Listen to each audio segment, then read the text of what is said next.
तो friends, access को start करने से पहले हमें सबसे पहले एक्सेस के बारे में कुछ जानना होगा। माइक्रोसॉफ्ट एक्सेस भी हमें माइक्रोसॉफ्ट ऑफिस के अंदर ही मिलता है। जब हम माइक्रोसॉफ्ट ऑफिस का सेटअप चला लेते हैं तो ये उसी के साथ हमें मिल जाता है। तो चलिए अब एक्सेस के बारे में हम जानते हैं। फ्रेंड, यदि हम एमएस एक्सेस सीखना चाहते हैं तो हमें कुछ बेसिक चीज़ों के बारे में पता होना चाहिए। उनमें से एक है डेटाबेस मैनेजमेंट सिस्टम। कि डेटाबेस मैनेजमेंट सिस्टम होता क्या है। डेटाबेस मैनेजमेंट सिस्टम का मतलब होता है कि यदि आप अपने डेटा को एक अच्छी तरह से कंप्यूटराइज मैनेज करना चाहते हैं तो आपको ऐसे सॉफ्टवेयर की जरूरत पड़ेगी जो डेटाबेस मैनेजमेंट सिस्टम का काम करते हैं। इसे शॉर्ट में डीबीएमएस के नाम से भी जाना जाता है। तो देखिए फ्रेंड, पहले क्या होता था, जिस समय कंप्यूटर नहीं था तो उस समय भी डेटाबेस मैनेजमेंट सिस्टम होता था।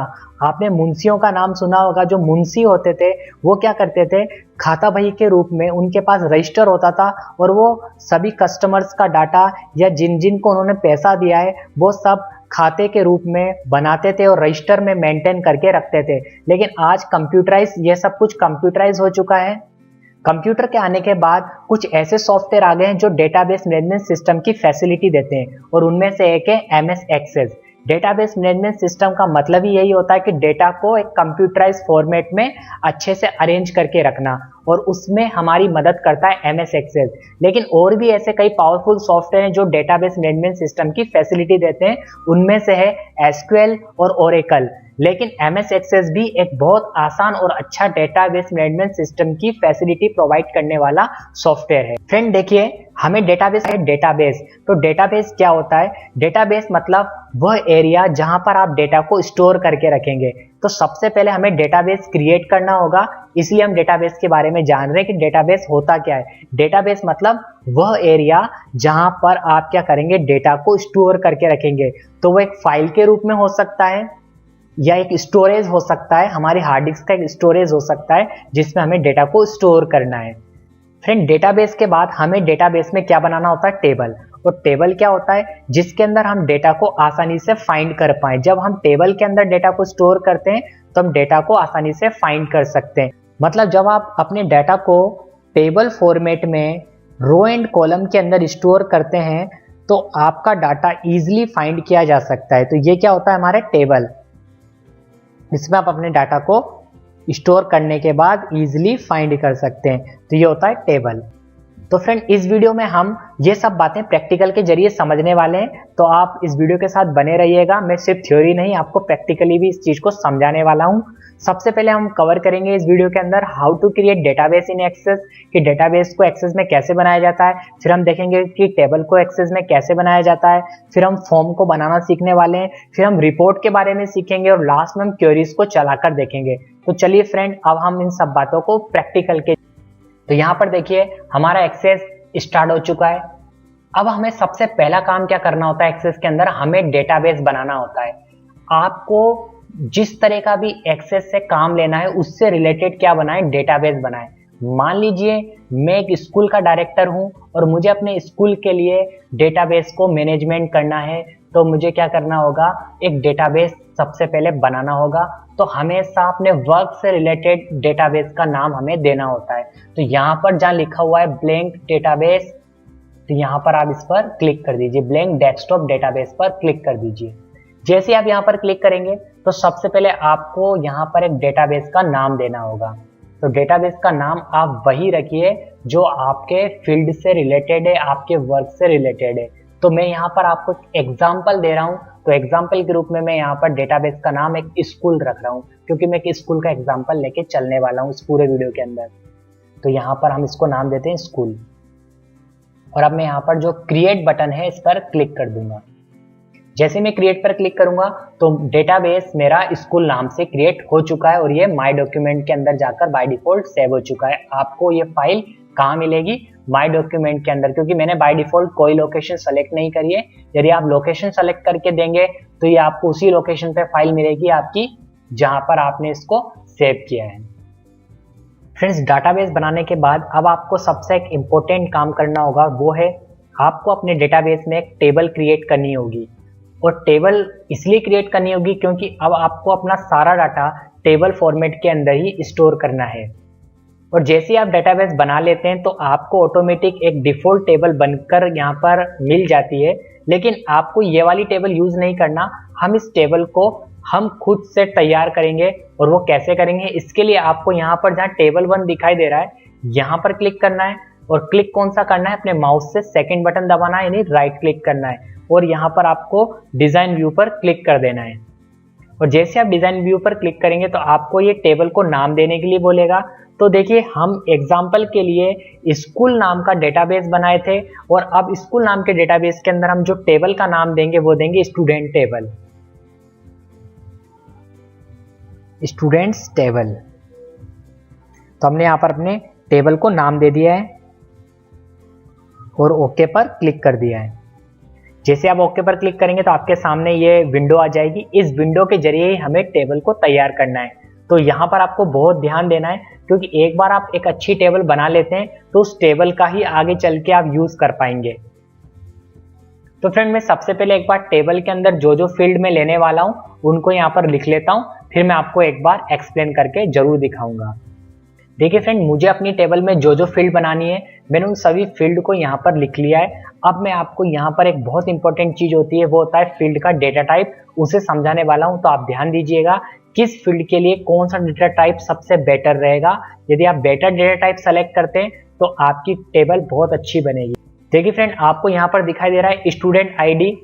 स्टूडेंट आईडी एक यूनिक आईडी होती है, यानी हर स्टूडेंट को एक डिफरेंट आईडी मिलती है, इससे उस स्टूडेंट की पहचान हो पाती है। तो यदि आप किसी भी फील्ड को यूनिक रखना चाहते हैं, उसके अंदर आप जो एंट्री करवाना चाहते हैं वो यूनिक एंट्री होना चाहिए, उसमें कोई भी डुप्लीकेट एंट्री नहीं होने पाए। जब आप इस टेबल में एंट्री करें तो आप उस फील्ड को प्राइमरी की बनाएं। तो यहाँ पर देखिए, आपको एक की का सिंबल दिखाई दे रहा होगा, आप इस पर राइट क्लिक करेंगे तो आपको ये बोलेगा प्राइमरी की लगाने के लिए। तो आप चाहे तो यहाँ से लगा सकते हैं, चाहे हटा सकते हैं। मैंने अपनी फर्स्ट फील्ड पर क्या लगा रखी है, प्राइमरी की। प्राइमरी की हमेशा उसी फील्ड पे लगाएं जिसमें आप डुप्लीकेट एंट्री होने से रोकना चाहते हैं। यदि आप इसे नेम पर लगा देंगे तो आप जानते हैं कि एक टेबल में बहुत सारे नेम सेम नाम के एंटर किए जा सकते हैं, तो ये बहुत बड़ी प्रॉब्लम हो जाएगी, आप सेम नाम के नेम एंटर नहीं कर पाएंगे। नेक्स्ट हम बात करेंगे डेटा टाइप की। तो स्टूडेंट आईडी के लिए हमने जो डेटा टाइप सेलेक्ट करा है वो है ऑटो नंबर। मैं चाहता तो यहाँ पर डेटा टाइप नंबर भी ले सकता था। तो डेटा टाइप बदलने के लिए आप यहाँ ड्रॉप डाउन पर क्लिक करेंगे और यहाँ पर आपको देखिए कई सारे डेटा टाइप दिखाई दे रहे हैं, उनमें से एक है नंबर।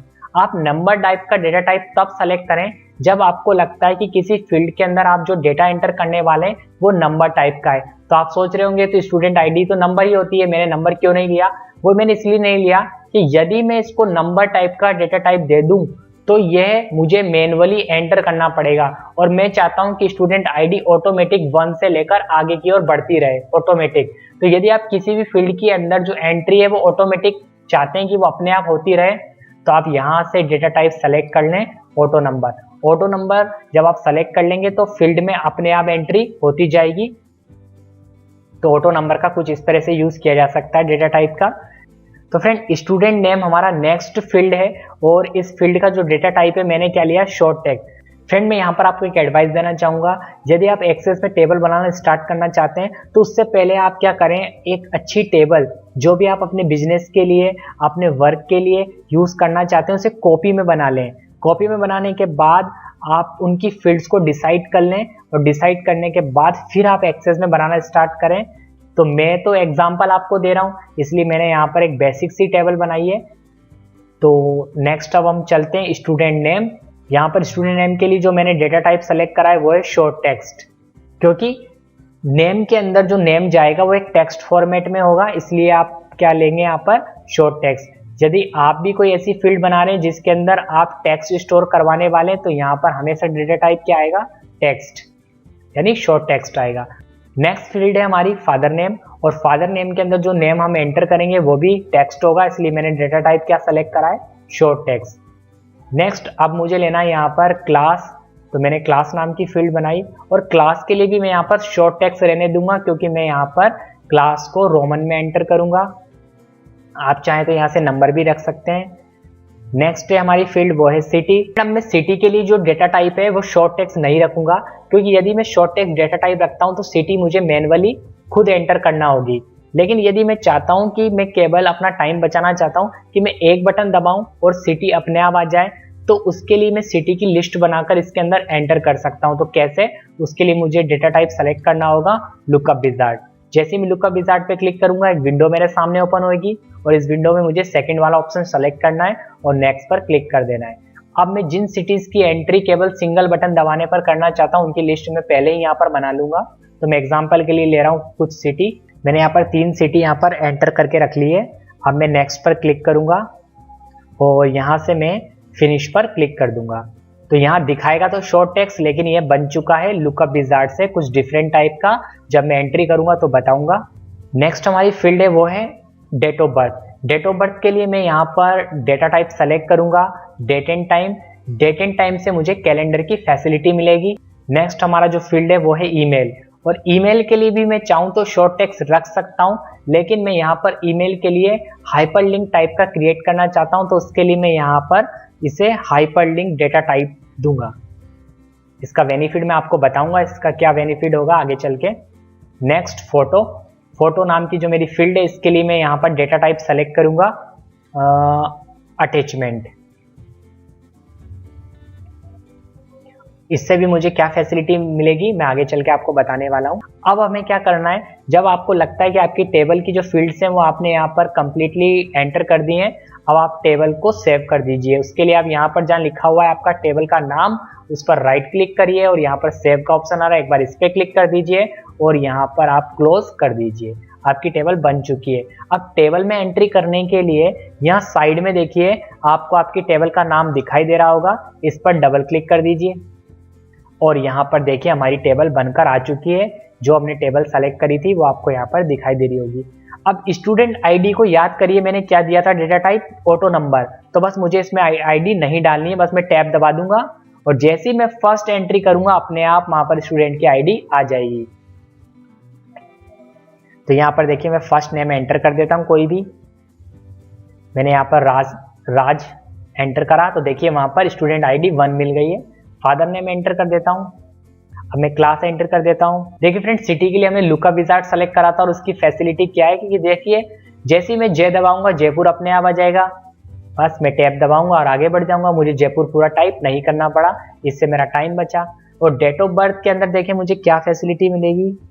यहाँ पर मुझे कैलेंडर दिखाई दे रहा है, इस पर क्लिक करूंगा तो देखिए कैलेंडर का ऑप्शन मिल जाएगा। मैं यहाँ से भी डेट ऑफ बर्थ सेलेक्ट कर सकता हूँ, चाहूँ तो एंटर भी कर सकता हूँ। तो मैं एंटर कर देता हूँ। अभी यहाँ पर मैंने एक एग्जांपल के लिए डेट ऑफ बर्थ एंटर कर दी है।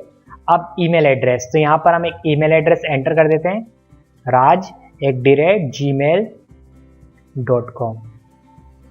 तो यहाँ देखिए यहाँ पर ऑटोमेटिक हाइपरलिंक का ऑप्शन आ गया है। तो ये फैसिलिटी मुझे क्यों मिली, क्योंकि मैंने इसको क्या ऑप्शन दिया था, यहाँ पर क्या डेटा टाइप दिया था मैंने इसको हाइपरलिंक। यदि मैं इसे टेक्स्ट देता तो ये हाइपरलिंक जैसा ऑप्शन नहीं आता, तो इस पर क्लिक करके डायरेक्ट मैं इसे मेल कर सकता हूँ। ये मुझे यहाँ पर बेनिफिट मिलता है। तो फ्रेंड देखिए यहाँ पर जो हमारे पास फोटो का ऑप्शन आ रहा है, इस पर बस मुझे डबल क्लिक करना है। जैसे डबल क्लिक करूंगा यहाँ पर मुझे एक ऑप्शन मिलेगा एड पर मैं क्लिक कर दूंगा और यहाँ से मुझे वो फोटो सेलेक्ट करना होगा जो मुझे इसके साथ अटैच करना है, उस स्टूडेंट का जिसकी मैं एंट्री कर रहा हूँ। तो एग्जाम्पल के लिए हम कोई भी फोटो सेलेक्ट कर लेते हैं। तो यहाँ से हमने फोटो को सेलेक्ट कर लिया और ओके पर क्लिक कर दिया, एक फोटो यहाँ पर सेलेक्ट हो गया। ऐसे हम नेक्स्ट एंट्री कर सकते हैं। तो यहाँ पर एक एंट्री और मैं आपको जल्दी से करके दिखा देता हूँ।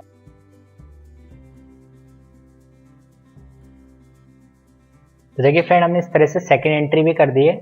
तो फ्रेंड इस तरह से आप MS एक्सेस के अंदर टेबल बना सकते हैं। आप इसके अंदर कितनी बड़ी टेबल बना सकते हैं, आप अपने वर्क के अकॉर्डिंग बहुत अच्छे से इसके अंदर टेबल को डिजाइन करिए। अब हम सीखेंगे इसके अंदर फॉर्म किस तरह से बनाया जाता है। देखिए फॉर्म बनाकर आपको क्या फैसिलिटी मिलेगी, फॉर्म बनाकर आपको एक फैसिलिटी मिलेगी कि आप फॉर्म से जो भी एंट्री करेंगे, जो भी डाटा को एंटर करेंगे, वो डाटा सीधे इस टेबल में जाकर एंटर होगा। आप जिस भी टेबल को फॉर्म में डिजाइन करेंगे उस टेबल के अंदर सीधे फॉर्म से डाटा एंटर हो जाएगा। आपको बार बार टेबल को ओपन करने की जरूरत नहीं है, आप डायरेक्ट फॉर्म से डाटा एंटर कर सकते हैं और फॉर्म में ही डाटा को देख सकते हैं। तो चलिए अब हम फॉर्म बनाना सीखते हैं। अब फ्रेंड फॉर्म बनाने के लिए आपको यहाँ पर क्रिएट मेन्यू पर क्लिक करना होगा। जैसे आप क्रिएट मेन्यू पर क्लिक करेंगे तो आपको फॉर्म से रिलेटेड कुछ ऑप्शन दिखाई देंगे। आप चाहें तो एक्सेस द्वारा दिया गया डिफॉल्ट फॉर्म यूज कर सकते हैं। उसके लिए आपको यहाँ फॉर्म पर क्लिक करना होगा। जैसे आप इस फॉर्म ऑप्शन पर क्लिक करेंगे तो MS एक्सेस आपको एक डिफॉल्ट फॉर्म बनाकर दे देगा। आप चाहें तो इस डिफॉल्ट फॉर्म का यूज कर सकते हैं। पर मैं आपको रिकमेंड करूंगा कि हमें हमेशा फॉर्म खुद से डिजाइन करना चाहिए, जो मैं आपको आगे चल के अभी बताने वाला हूँ। पर आप यदि इस फॉर्म के जरिए टेबल में एंट्री करना चाहते हैं तो आप इसका क्या करें, लेआउट चेंज कर लीजिए। अभी देखिए ये हम यहाँ पर जो व्यू ऑप्शन है इस पर क्लिक कर रहे हैं और जो लेआउट सेलेक्ट है वो है अभी लेआउट व्यू। तो इसमें आप क्या कर सकते हैं, इसकी साइज वगैरह कम ज़्यादा कर सकते हैं। यदि आपको लगता है कि इसकी साइज छोटी है तो आप इसे बढ़ा सकते हैं, और आपको लग रहा है कि इसकी साइज अभी बड़ी है तो आप इसकी साइज को कम कर सकते हैं। तो देखिए मैंने कुछ इस तरह से करा, ये केवल आप लेआउट व्यू में ही कर पाएंगे। अब यदि आप एंट्री करना चाहते हैं इसके अंदर तो आप फॉर्म व्यू सेलेक्ट कर लीजिए, यानी ये वाला व्यू सेलेक्ट कर लीजिए। इस पर क्लिक करने के बाद आप इसमें एंट्री कर सकते हैं। इसके लिए आपको यहाँ देखिए नीचे एक ऑप्शन दिखाई दे रहा है, इस पर क्लिक कर दीजिए। अब आप यहाँ से एंट्री कर सकते हैं और जो एंट्री आप इसमें करेंगे वो ऑटोमेटिक टेबल में चली जाएगी। तो चलिए मैं एक एंट्री आपको यहाँ पर करके दिखा देता हूँ जल्दी से। फोटो के लिए यहाँ पर आपको डबल क्लिक करना होगा और वही ऐड करके अटैच कर लीजिए। देखिए यहाँ पर हमारा फोटो आ चुका है और अब हमें कुछ नहीं करना है, ये हमारी एंट्री हो चुकी है। तो चलिए फ्रेंड, अब मैं आपको टेबल में ले जाकर दिखा देता हूँ कि जो हमने यहाँ से एंट्री करी थी वो टेबल में हुई या नहीं। उसके लिए देखिए साइड में जो हमें हमारी टेबल दिखाई दे रही है इस पर डबल क्लिक करते हैं और देखिए यहाँ पर आपको वो एंट्री दिखाई देगी जो हमने अभी फॉर्म से करी थी। तो इस प्रकार हम फॉर्म से टेबल में एंट्री कर सकते हैं। तो ये तो था हमारा जो फॉर्म है वो MS एक्सेस ने हमें बना कर दिया था, लेकिन हम खुद से एक बहुत अच्छा फॉर्म डिजाइन कर सकते हैं। तो वो कैसे करेंगे चलिए देखते हैं। इसे मैं क्लोज कर देता हूँ, सेव नहीं करूंगा। ठीक, तो हमें वापस क्रिएट मेन्यू में जाना होगा और यहाँ पर देखिए आपको एक ऑप्शन दिखाई दे रहा है ब्लैंक फॉर्म, इस पर क्लिक कर दीजिए। ब्लैंक फॉर्म पर क्लिक करने के बाद अब आपको क्या करना है, इसका व्यू चेंज करना है। व्यू चेंज करने के लिए देखिए व्यू में जाना है और यहाँ से हमें डिजाइन व्यू सेलेक्ट करना है। ये सेलेक्ट करना बिल्कुल मत भूलिएगा। डिजाइन व्यू सेलेक्ट करने के बाद हमें कुछ ऐसा ग्राफ जैसा ग्रिड दिखाई देगा, इसके अंदर हमें डिजाइन करना होगा। और साइड में देखिए यहाँ पर हमें हमारी सभी टेबल्स दिखाई देंगी जो भी हमने बनाई थी, लेकिन इस एग्जांपल में केवल मैंने एक ही टेबल बनाई थी जिसका नाम था स्टूडेंट टेबल, इसलिए मेरे को केवल यही टेबल दिखाई दे रही है। तो इसकी जितनी भी फील्ड्स है मुझे ड्रैग करके ड्रॉप करना होगा फॉर्म पर, यहाँ से ले जाकर छोड़ना होगा फॉर्म पर। तो जैसे जैसे मैं छोड़ता जाऊंगा ये डिजाइन होता जाएगा। देखिए मैं यहाँ पर एक बेसिक सा डिजाइन आपको बना रहा हूँ। यदि आप इसको आराम से समय देकर डिजाइन करेंगे तो बहुत अच्छा डिजाइन होगा ये फॉर्म। तो एक बार मैं पहले जल्दी कर देता हूँ फिर आपको दिखाऊंगा।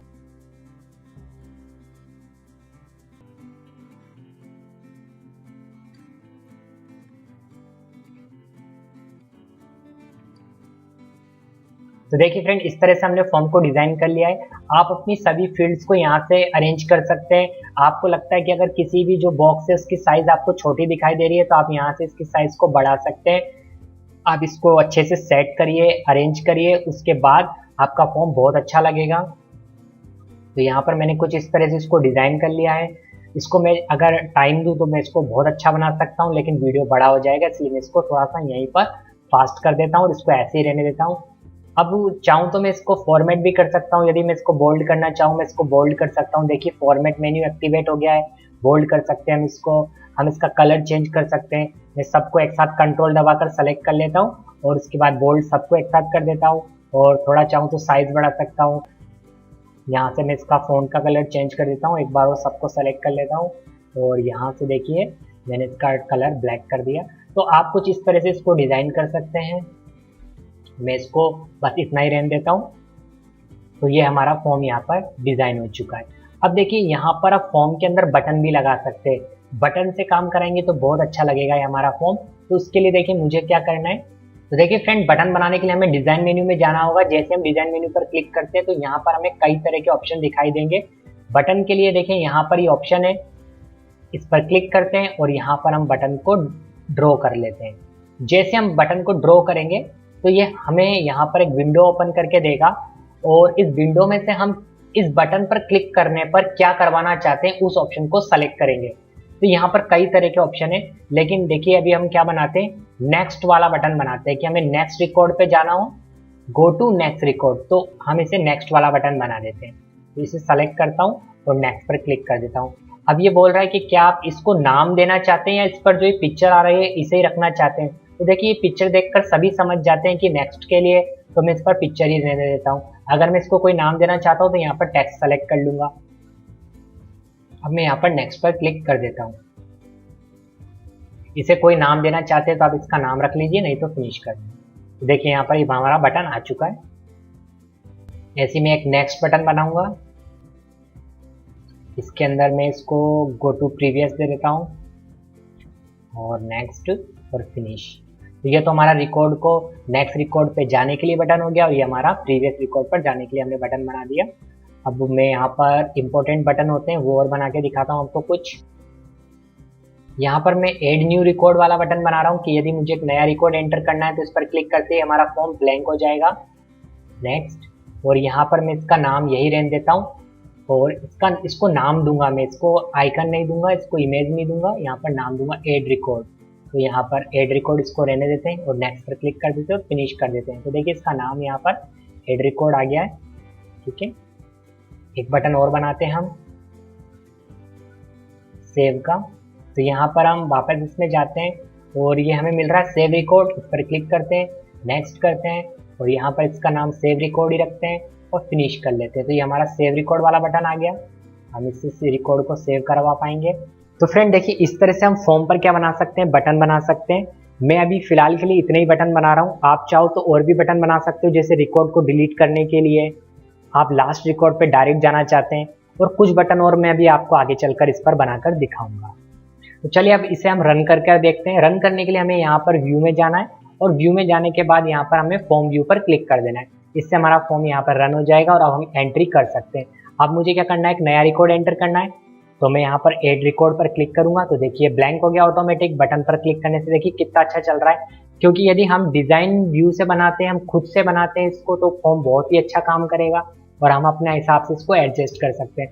तो चलिए हम स्टूडेंट का नाम एंटर कर लेते हैं, कोई भी ए नाम रख देता हूँ मैं, फादर नेम बी रख देता हूँ, ऐसे ही बना रहा हूँ मैं, और क्लास को इसी भी देता हूँ, सिटी में यहाँ पर कोटा कर देता हूँ, डेट ऑफ बर्थ में यहाँ पर उसकी कोई भी सेलेक्ट डाल देता हूँ। ठीक है, और यहाँ पर उसका एक ईमेल एड्रेस डाल देता हूँ, और जैसे ही मैं ऐड रिकॉर्ड पर क्लिक करता हूँ तो रिकॉर्ड सेव हो जाता है। चाहे मैं सेव बटन पे क्लिक करूँ या ऐड रिकॉर्ड पे क्लिक करूँ, बात एक ही है।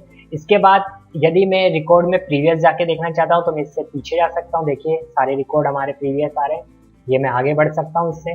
तो जैसा मैंने बटन बनाया था वैसा ही हमें फॉर्म काम करके दे रहा है। ठीक है फ्रेंड, इस तरह से हम कुछ इस फॉर्म का यूज कर सकते हैं। फॉर्म बहुत ही अच्छा ऑप्शन है, आप अपने बिजनेस के लिए जब MS एक्सेस का यूज करें तो फॉर्म जरूर बनाइएगा, और फॉर्म बनाकर एंट्री करेंगे तो बहुत ही अच्छा रहेगा आपके लिए। अब हम इस फॉर्म को सेव कर देते हैं ताकि फ्यूचर में इस फॉर्म का हम यूज कर पाए। इसके लिए देखिए फॉर्म पर राइट क्लिक करें और यहाँ पर सेव का ऑप्शन आ रहा है, इस पर क्लिक कर दीजिए और फॉर्म को नाम दे दीजिए। तो यहाँ पर मैं फॉर्म को स्टूडेंट फॉर्म नाम दे देता हूँ, स्टूडेंट फॉर्म। ठीक है, और ओके पर क्लिक कर देता हूँ। तो देखिए हमारा फॉर्म यहाँ पर सेव हो चुका है। यदि फ्रेंड आप इस फॉर्म के अंदर वापस कुछ एडिटिंग करना चाहते हैं तो उसके लिए आपको इसका व्यू चेंज करना पड़ेगा। आप व्यू में जाएं और यहाँ से लेआउट सेलेक्ट कर लें। लेआउट सेलेक्ट करने के बाद आप इसकी साइज को, अगर आपको लग रहा है कि छोटी है तो आप इसकी साइज बढ़ा सकते हैं, और चाहे तो यहाँ से इनकी डिजाइनिंग भी चेंज कर सकते हैं, फॉन्ट स्टाइल हो गई, कलर कॉम्बिनेशन हो गया, ऐसा आप यहाँ से चेंज कर सकते हैं। और यदि आप इसको फिर से रन करना चाहते हैं तो डिजाइन मेन्यू में जाएं और यहाँ से व्यू में जाकर फॉर्म व्यू पर क्लिक कर दें, इससे रन हो जाएगा। और वापस से यदि आप इसको डिजाइन व्यू में ओपन करना चाहते हैं, डिजाइन व्यू पर क्लिक कर दें, इससे आप बटन वगैरह वापस से ऐड कर पाएंगे। तो ये था हमारा फॉर्म। अब फ्रेंड हम सीखेंगे रिपोर्ट बनाना। देखिए फ्रेंड, अब मैं आपको बता देता हूँ रिपोर्ट होती क्या है। रिपोर्ट मतलब यदि आपके पास एक बड़ी टेबल है, आप पूरी टेबल का प्रिंट आउट निकालना नहीं चाहते, आप फील्ड्स को कस्टमाइज करके, मतलब आप अपनी पसंद से फील्ड को सेलेक्ट करके एक रिपोर्ट बनाना चाहते हैं, उस रिपोर्ट का प्रिंट आउट निकालना चाहते हैं, तो आपको सबसे पहले एक रिपोर्ट को डिजाइन करना होगा। या आप आगे चल के मैं आपको बताऊंगा कि आप किस तरह से डाटा, पर्टिकुलर डाटा फिल्टर करके उसका भी प्रिंट आउट निकाल सकते हैं। तो वो सब काम किसके जरिए होता है, रिपोर्ट के जरिए होता है। तो रिपोर्ट को बनाने के लिए हमें वही क्रिएट मेन्यू पर क्लिक करना होगा, और जैसे हम क्रिएट मेन्यू पर क्लिक करेंगे तो यहाँ पर हमें रिपोर्ट बनाने के कई ऑप्शन दिखाई देंगे। यदि हम MS एक्सेस की तरफ से पहले से बनी हुई एक रिपोर्ट लेना चाहते हैं तो जस्ट हम क्या कर दें, इस ऑप्शन पर क्लिक कर दें। जैसे हम रिपोर्ट ऑप्शन पर क्लिक करेंगे तो MS एक्सेस हमें एक रिपोर्ट बनाकर दे देगा।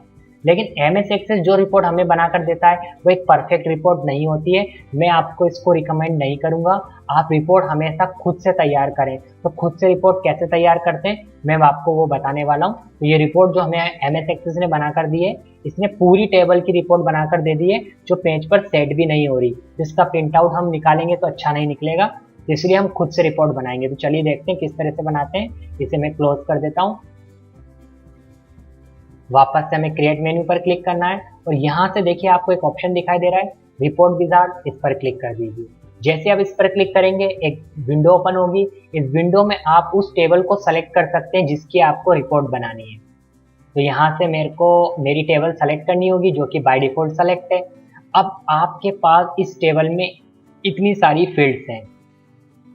आप जिन फील्ड्स की केवल रिपोर्ट बनाना चाहते हैं आप उन फील्ड्स को इधर ले लीजिए। आपको जरूरी नहीं है सभी फील्ड लेना, आप अपनी इच्छा से जिस फील्ड को रिपोर्ट में शामिल करना चाहते हैं उन्हें सेलेक्ट कर लीजिए। तो मैं यहाँ से स्टूडेंट आईडी शामिल करना चाहता हूँ। अब मैं नेम को शामिल करना चाहता हूँ, फादर नेम, क्लास। बस मैं इन 3 चीजों को रिपोर्ट में शामिल करना चाहता हूँ। तो मैंने इन तीनों चीजों को सेलेक्ट कर लिया है। अब देखिए मुझे क्या करना होगा। अब यहाँ से मुझे नेक्स्ट पर क्लिक करना है। जैसे ही मैं नेक्स्ट पर क्लिक करूंगा तो ये मुझसे बोल रहा है कि आप किसी को स्पेशल प्रायोरिटी देना चाहते हैं। तो स्पेशल आप प्रायोरिटी देना चाहते हैं तो यहाँ से आप दे सकते हैं, अदरवाइज हम क्या कर रहे हैं नेक्स्ट पर क्लिक कर रहे हैं। तो मैं नेक्स्ट पर क्लिक कर देता हूँ।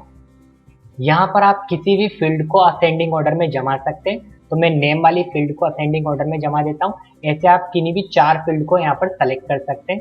तो मैं यहाँ पर स्टूडेंट नेम ही रहने देता हूँ और नेक्स्ट पर क्लिक कर देता हूँ। यहाँ पर आपको अलग अलग लेआउट मिलेंगी कि किस तरह से आप रिपोर्ट बनाना चाहते हैं। आप यहाँ पर अपनी रिपोर्ट को किस लेआउट में रखना चाहते हैं। तो मैं यहाँ पर ये फर्स्ट वाला ही रहने देता हूँ। यहाँ से आप पेज का ओरिएंटेशन चेंज कर सकते हैं। आप चाहे तो पोर्ट्रेट कर लीजिए, आप चाहे तो लैंडस्केप कर लीजिए, या आपकी चॉइस होगी कि आपको अपना जो पेज है वो किस तरह से सेट करना है। तो मैं यहाँ पर लैंडस्केप कर लेता हूँ और अब मैं नेक्स्ट पर क्लिक कर देता हूँ। नेक्स्ट पर क्लिक करने के बाद बस लास्ट ऑप्शन यहाँ पर है फिनिश, इस पर क्लिक कर दीजिए। और यदि आप इस रिपोर्ट को कोई डिफरेंट नाम देना चाहते हैं तो यहाँ पर आप रिपोर्ट को नाम दे सकते हैं। तो यहाँ पर मैं नाम दे देता हूँ स्टूडेंट टेबल रिपोर्ट, या स्टूडेंट रिपोर्ट नाम रख देता हूँ इसका, और फिनिश पर क्लिक कर देता हूँ। तो देखिए हमारे सामने एक बहुत ही परफेक्ट रिपोर्ट तैयार होकर आ चुकी है। अब मैं चाहूँ तो इसका डायरेक्ट प्रिंट आउट निकाल सकता हूँ, या मैं इसको भी एडजस्ट करना चाहता हूँ तो मैं इसको चेंज कर सकता हूँ। इसमें कोई चेंजेस करना चाहता हूँ तो कर सकता हूँ। कैसे करूँगा मैं तो आपको बता देता हूँ।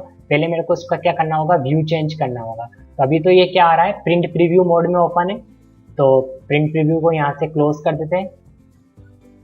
अब मुझे यहाँ पर डिजाइन मेन्यू में जाना और यहाँ पर व्यू में जाने के बाद यहाँ पर देखिए यहाँ मिलेगा मुझे लेआउट व्यू, इस पर क्लिक कर देता हूँ। इस पर क्लिक करने के बाद देखिए मैं इसकी साइज को यहाँ से छोटा कर सकता हूँ। यहाँ से मैं इनको भी देखो एडजस्ट कर सकता हूँ। मुझे लगता है कि इनकी ज़रूरत नहीं है, ऐसे मैं इसको भी एडजस्ट कर सकता हूँ। और अगर मैं इसको और अच्छे से डिज़ाइन करना चाहता हूँ तो वापस से मैं डिज़ाइन मेन्यू में चला जाऊँ और यहाँ से व्यू में जाने के बाद डिज़ाइन व्यू पर क्लिक कर लूँ।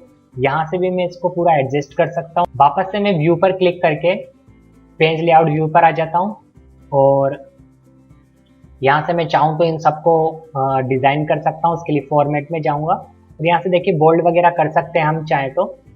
अगर हमें लगता है कि ये चीज़ इंपॉर्टेंट है तो हम इसे बोल्ड कर सकते हैं। इस तरह से देखिए मैंने जितना भी मेरा डाटा था और जो जो फील्ड मैंने सेलेक्ट करी थी वो एक पेज पर आ चुकी है। तो देखिए फ्रेंड, अब मेरे को क्या करना होगा, मुझे इसका अगर प्रिंट निकालना चाहता हूँ मैं, सबसे पहले मैं इसको चेक कर लूँ कि इसको A4 पेज साइज मिली है या नहीं। तो साइज में जाकर मैं यहाँ पर A4 कर दूंगा और ये जो आपको ऑप्शन है ये पेज सेटअप में मिलेगा।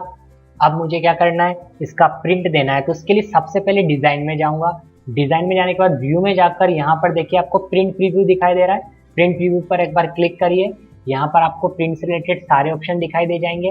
अब बस आपको क्या करना है, एक बार प्रीव्यू चेक कर लेना है। अगर प्रीव्यू सब कुछ सही है तो आप यहाँ पर प्रिंट ऑप्शन है, इस पर क्लिक कर दीजिए। इससे आपका ये रिपोर्ट का प्रिंट हो जाएगा, ठीक है। और यदि आप इसको फ्यूचर के लिए सेव करना चाहते हैं तो आप इसको सेव भी कर सकते हैं।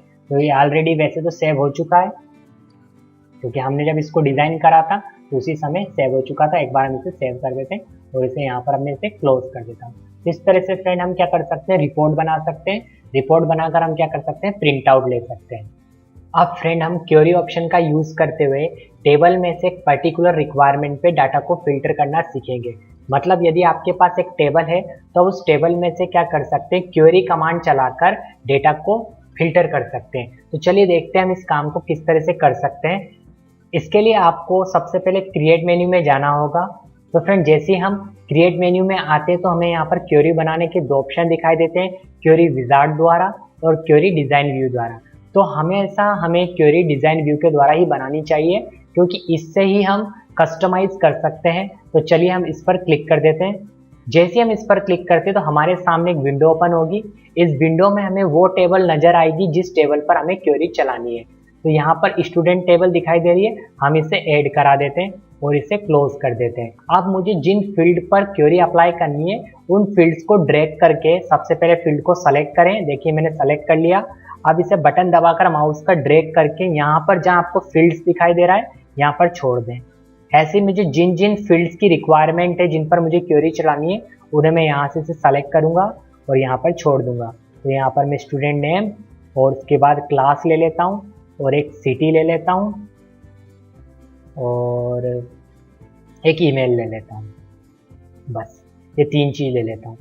अब यदि मैं यहाँ पर दिखाई दे रहा है आपको शो के आगे आपको टिक मार्क दिखाई दे रहे हैं, यहाँ पर मैंने चेक बॉक्स इन्हें सेलेक्ट कर रखा है। यदि मैं इन सबको सेलेक्ट रखता हूँ और अब मैं यदि इस क्वेरी को रन कर देता हूँ, तो देखिए एक बार मैं रन करके दिखा रहा हूँ, यहाँ रन दिखाई दे रहा है आपको।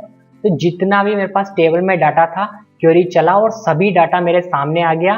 लेकिन आप नोटिस करिएगा केवल वही फील्ड यहाँ पर दिखाई देगी जिन्हें मैंने उसमें ड्रैग करके ड्रॉप करा था। बाकी टेबल की फील्ड्स यहाँ पर आपको नजर नहीं आएगी। बाकी तो उस टेबल में बहुत सारी फील्ड्स थी। तो देखिए कस्टमाइज कर लिया हमने, फिल्टर कर लिया डाटा। हमें जो टेबल में से डाटा नहीं चाहिए वो हम नहीं देख रहे हैं, जो हमें देखना है हम केवल वही देख रहे हैं। एक तरीका तो ये है। तो ये तो पूरी क्वेरी बनकर आ गई। लेकिन मैं किसी पर्टिकुलर रिक्वायरमेंट पर भी फिल्टर कर सकता हूँ। वो कैसे करेंगे मैं आपको भी जस्ट बताता हूँ। इसे मैं व्यू में जाकर वापस से डिजाइन व्यू पर क्लिक करके उसी मोड में पहुंच जाता हूँ। देखिए मैं वापस वहीं आ गया हूँ डिजाइन में।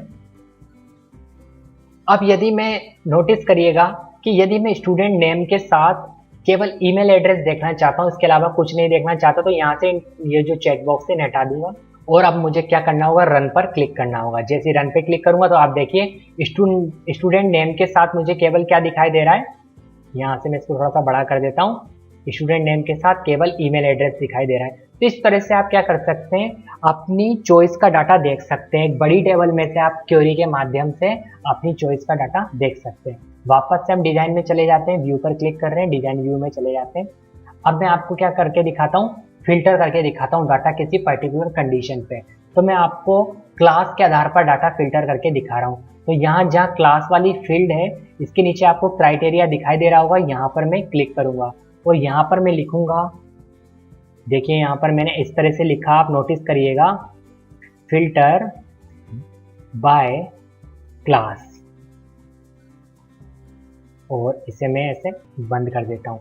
फिल्टर बाय क्लास मैंने इसको यहाँ पर लिख दिया है। और अब मैं जैसे ही रन करूंगा तो देखिए मुझसे क्या बोल रहा है, पहले क्लास एंटर करने के लिए आप किस क्लास का डाटा देखना चाहते हैं। तो मैंने यहाँ पर क्या लिख दिया, 10। यदि मेरे उसमें 10 का डाटा हुआ तो ये मुझे फिल्टर करके दिखा देगा। तो देखिए हमारे पास 10 का डाटा था। तो देखिए फ्रेंड, इसने मुझे क्लास के आधार पर 2 रिकॉर्ड दिखा दिए। तो इस तरह से मैं क्या कर सकता हूँ, डाटा को फिल्टर कर सकता हूँ। तो चलिए मैं एक तरह से और आपको दिखाता हूँ। मैं व्यू में जा रहा हूँ, वापस डिजाइन पर क्लिक कर रहा हूँ और यहाँ पर मैं इसको हटा देता हूँ। तो देखिए फ्रेंड, मैं आपको एक दूसरे तरीके से फिल्टर करके दिखाता हूँ डाटा को। तो जहाँ मेरा स्टूडेंट नेम लिखा हुआ है मैं उसके नीचे क्राइटेरिया में जा रहा हूँ और यहाँ मैं नेम के आधार पर आपको फिल्टर करके दिखाऊंगा। तो मैं यहाँ पर लिखूंगा R और मैं यहाँ पर लगा रहा हूँ स्टार।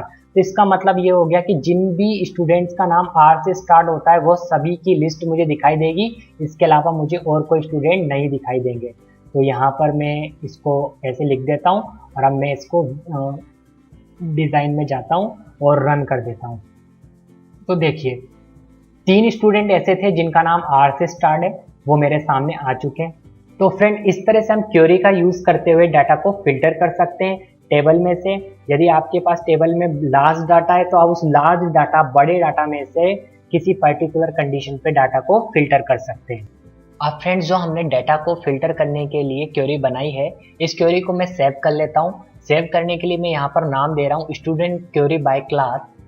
फ्रेंड, जो हमने क्वेरी बनाई है जिसके माध्यम से हम क्लास वाइज डाटा को फिल्टर कर पा रहे हैं, इसके लिए हम क्या कर सकते हैं, रिपोर्ट भी तैयार कर सकते हैं। यानी जब मुझे किसी पर्टिकुलर कंडीशन पर भी रिपोर्ट बनानी हो तो मैं रिपोर्ट बना सकता हूं। अभी मैं किस कंडीशन पर एक रिपोर्ट बनाना चाहता हूं कि जब मैं क्लास को डालकर सर्च करूं तो केवल वही रिकॉर्ड मेरे सामने आए और उसी की मैं क्या करूं, रिपोर्ट बनाऊं।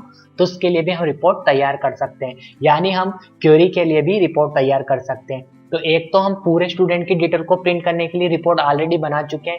अब हम जो है इस फिल्टर वाले डाटा के लिए रिपोर्ट बनाएंगे, यानी जब भी हम क्लास एंटर करें उसकी हमारे लिए रिपोर्ट बनाकर ये दे दे। तो चलिए इस काम को कैसे करते हैं मैं आपको करके दिखाता हूँ। इसके लिए हमें वापस से क्रिएट मेन्यू में जाना होगा। तो देखिए मैंने क्रिएट मेन्यू में आ गया और यहाँ आपको रिपोर्ट बनाने का ऑप्शन दिखाई दे रहा होगा। हम ऑलरेडी इसको देख चुके हैं। हम यहाँ पर रिपोर्ट विजार्ड पर क्लिक कर रहे हैं और इस बार हम यहाँ से टेबल को सेलेक्ट नहीं करेंगे। इस बार हम यहाँ से हमारी क्वेरी को सेलेक्ट करेंगे जो अभी मैंने नाम देकर सेव करी थी, जिसका नाम मैंने रखा था स्टूडेंट क्वेरी बाय क्लास। तो मैं यहाँ से इसको सेलेक्ट कर लेता हूँ और यहाँ से इसकी जो सारी फील्ड्स हैं इन्हें मैं यहाँ पर ऐड कर लेता हूँ। और ऐड करने के बाद और अब हमें यहाँ से नेक्स्ट बटन पर क्लिक करना होगा और यहाँ से फिर से मुझे एक बार और नेक्स्ट बटन पर क्लिक करना होगा और यहाँ से मैं किसी भी एक फील्ड को असेंडिंग ऑर्डर में जमाने के लिए सेलेक्ट कर लेता हूँ। तो यहाँ से मैं स्टूडेंट नेम वाली जो फील्ड है इसे सेलेक्ट कर रहा हूँ और अब मुझे नेक्स्ट पर क्लिक करना होगा। मैंने नेक्स्ट पर क्लिक कर दिया और यहाँ से मुझे लेआउट सेलेक्ट करने के लिए बोल रहा है, तो मैं इसका लेआउट तो डिफॉल्ट रख लेता हूँ जो ये मुझे बता रहा है और ओरिएंटेशन भी इसका मैं पोर्ट्रेट ही रहने देता हूँ। और अब मैं यहाँ से नेक्स्ट पर क्लिक कर देता हूँ। अब मुझे इस रिपोर्ट को भी एक नए नाम से सेव करना होगा और मैं यहाँ पर स्टूडेंट क्वेरी बाय क्लास इसी नाम से इसको सेव कर देता हूँ और यहाँ से फिनिश बटन पर क्लिक करके फिनिश कर देता हूँ। तो देखिए हमारे सामने बोल रहा है कि आप वो पैरामीटर पास करिए जिससे आपको सर्च करना है। तो मैं यहाँ पर क्या एंटर करूंगा, क्लास, क्योंकि क्लास के लिए बनाया था मैंने इसे। तो जैसे ही मैं यहाँ पर क्लास एंटर करूंगा तो मुझे केवल उसी डाटा की रिपोर्ट दिखाएगा जो मैच करेगी। तो 10th क्लास का जो रिकॉर्ड मैच करा था वो केवल 2 स्टूडेंट्स का था। तो देखिए रिपोर्ट भी केवल पर्टिकुलर उसी डाटा की बन के आई है। पहले वाली रिपोर्ट क्या थी, पूरे स्टूडेंट्स की आ रही थी, लेकिन अभी वाली जो रिपोर्ट है केवल उसी डाटा की आएगी जो मैच करेगा। तो इस तरह से हम पर्टिकुलर रिपोर्ट भी तैयार कर सकते हैं, पर इसके लिए पहले हमें क्या करना होगा, क्वेरी तैयार करनी होगी। क्वेरी के बाद ही हम इस तरह की रिपोर्ट बना सकते हैं। अब फ्रेंड अब हम क्या करने वाले, अब हमने जो फॉर्म बनाया था उस फॉर्म में 2 नए बटन ऐड करेंगे और उन बटन के माध्यम से हम रिपोर्ट जनरेट करेंगे। अभी हमारा फॉर्म रिपोर्ट जनरेट नहीं कर रहा, रिपोर्ट हमें मैन्युअली बनानी पड़ रही है। अब हम बटन के माध्यम से रिपोर्ट तैयार करेंगे। तो चलिए हम हमारे फॉर्म पर चलते हैं। तो देखिए हमने हमारा फॉर्म ओपन कर लिया। यदि आपका ये जो फॉर्म का जो व्यू है ये दूसरा आ रहा हो तो सबसे पहले आप व्यू चेंज करिए और डिजाइन व्यू में जाइए और यहाँ से डिजाइन व्यू में जाने के बाद हम इसमें 2 नए बटन ऐड करेंगे। तो डिजाइन मेन्यू में हम आ गए हैं और यहाँ से हम एक नया बटन बना लेते हैं। तो हमने यहाँ पर एक नया बटन बना लिया और इस बार जो बटन का एक्शन है वो हम सेलेक्ट करेंगे रिपोर्ट ऑपरेशन में जाकर प्रीव्यू रिपोर्ट, क्योंकि हमें रिपोर्ट का प्रीव्यू देखकर प्रिंट निकालना है। हम इसके लिए एक बटन बनाने वाले हैं। तो यहाँ पर हमने प्रीव्यू रिपोर्ट टास्क सेलेक्ट कर ली और यहाँ से हम नेक्स्ट बटन पर क्लिक कर रहे हैं। तो फ्रेंड अब मुझे यहाँ पर ये 2 ऑप्शन बोल रहा है कि क्या आप पूरे स्टूडेंट की रिपोर्ट देखना चाहते हैं या जो आपने फिल्टर करके क्वेरी बनाई थी वो वाला। तो मैं यहाँ पर पूरे स्टूडेंट का रिपोर्ट देखना चाहता हूँ एक साथ। तो इसके लिए मैं ये वाला सेलेक्ट करूंगा। तो देखिए इसको मैंने सेव भी करा था, यहाँ आपको दिखाई दे रहा होगा ये वही दिखा रहा है जिसे मैंने सेव किया था। अब मैं इसे सेलेक्ट करके नेक्स्ट पर क्लिक कर देता हूँ। फ्रेंड अब हमें क्या देना होगा, बटन को एक नाम देना होगा। तो मैं यहाँ से इस बटन का नाम रख देता हूँ ऑल रिव्यू रिपोर्ट और यहाँ से नेक्स्ट पर क्लिक कर देते हैं और फिनिश कर देते हैं। तो यहाँ पर हमारे सामने बटन बनकर आ गया है। एक बटन और हम बना लेते हैं, कौन सा वाला, जो हमने फिल्टर करा था उसके लिए। तो यहाँ से वापस से हम क्या करते हैं, रिपोर्ट ऑपरेशन में जाते हैं और प्रीव्यू रिपोर्ट सेलेक्ट करते हैं, नेक्स्ट पर क्लिक करते हैं और इस बार हम कौन सा वाला सेलेक्ट करेंगे, जो हमने फिल्टर करा था वो वाला। तो यहाँ से हमने इसे सेलेक्ट कर लिया और नेक्स्ट पर क्लिक करा और टेक्स्ट में जाकर इसको नाम दे देते हैं। तो यहाँ पर हमने इसको प्रीव्यू रिपोर्ट बाय क्लास नाम दे दिया क्योंकि हम क्लास वाइज सर्च करके रिपोर्ट तैयार करना चाहते हैं। अब नेक्स्ट पर क्लिक कर देते हैं और फिनिश कर देते हैं। तो फ्रेंड ये वाला बटन तो हमारे लिए क्या करेगा, क्लास वाइज फिल्टर करके रिपोर्ट दिखाएगा और ये वाला बटन पूरे स्टूडेंट की रिपोर्ट बनाकर हमें दे देगा। तो चलिए एक बार हम इस फॉर्म को रन करा के भी देख लेते हैं। तो इसको रन कराने के लिए मुझे व्यू में जाकर और यहाँ से फॉर्म व्यू पर क्लिक करना होगा। तो फ्रेंड देखिए यदि मैं पूरे स्टूडेंट की रिपोर्ट देखना चाहता हूँ तो मैं कहाँ क्लिक करूंगा, ऑल प्रीव्यू रिपोर्ट पर। तो देखिए सभी स्टूडेंट की रिपोर्ट आपको दिखाई दे रही है जितने भी हमने यहाँ पर रिकॉर्ड एंटर करे थे। तो देखिए यहाँ पर हमने जो रिकॉर्ड करे थे उनकी रिपोर्ट बनकर आ गई है। इसे मैं क्लोज कर देता हूँ। तो यदि मैं इस बटन पर क्लिक करता हूँ तो ये मुझे प्रीव्यू तभी दिखाएगा रिपोर्ट का जब मैं यहाँ पर क्लास एंटर करूंगा। तो यहाँ पर मैं क्लास एंटर कर देता हूँ। तो ये जो क्लास मैच करेगी केवल ये उसी की मुझे रिपोर्ट बनाकर देगा। तो देखिए सामने हमारे रिपोर्ट आ चुकी है। तो इस तरह से ये हमारे लिए काम करेगा। इसे मैं क्लोज कर देता हूँ। तो देखिए मैंने यहाँ पर 2 नए बटन और ऐड कर दिए हैं। अब हम इसको वापस से डिजाइन व्यू में ले जाते हैं। तो फ्रेंड आज की वीडियो में केवल इतना ही। मैं आशा करता हूँ कि आपको ये MS एक्सेस का वीडियो पसंद आया होगा और आप इस वीडियो के माध्यम से एक्सेस को सीख गए।